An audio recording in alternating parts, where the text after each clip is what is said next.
এক সময় এক ছোট গ্রামে বাস করত এক দয়ালু কৃষক। নাম তার হরিদাস। সে নিজে গরিব হলেও গ্রামের সবাইকে সাহায্য করত। যে কারো বিপদে সে ছুটে যেত। কেউ খাবার না পেলে নিজের অংশের ভাত দিয়ে দিত। কেউ বৃষ্টিতে ঘর হারালে নিজের কুঁড়ে ঘরে জায়গা দিত। একদিন ঈশ্বর ভাবলেন, দেখি এই মানুষটা সত্যিই দয়ালু না শুধু লোক দেখানো। তাই তিনি এক অপরিচিত বৃদ্ধ সন্ন্যাসীর রূপ ধরে কৃষকের গ্রামে এলেন।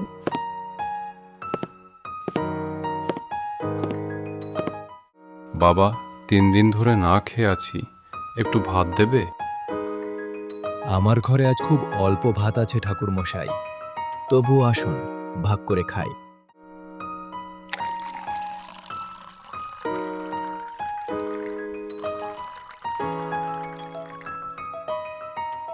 তুমি নিজের না খেয়ে আমায় খাওয়ালে, তোমার কিছুই থাকবে না। ঠাকুর মশাই, যা আছে তাই ভাগ। ঈশ্বর সব দেখেন, তিনি দেবেন।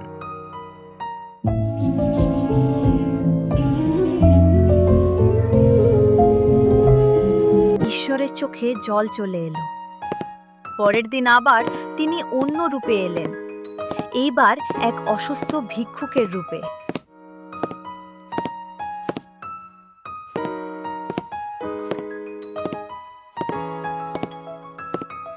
বাবা, শরীর খারাপ, ওষুধ কিনতে পারছি না, কিছু পয়সা দেবে?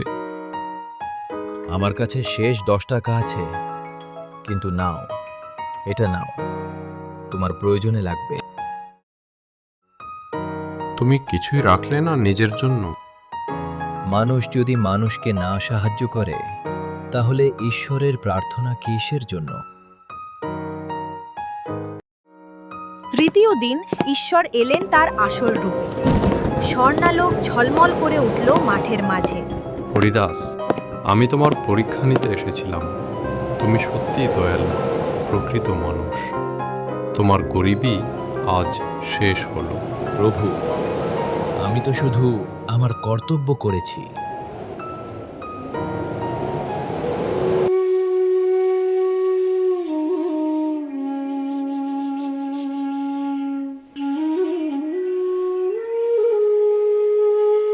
সেই দিন থেকে হরিদাসের জীবন পাল্টে যায়। সে আগের মতোই কাজ করে, আগের মতোই সবাইকে সাহায্য করে। তবে এখন তার ক্ষেত ভরা ফসল আর হৃদয় ভরা শান্তি।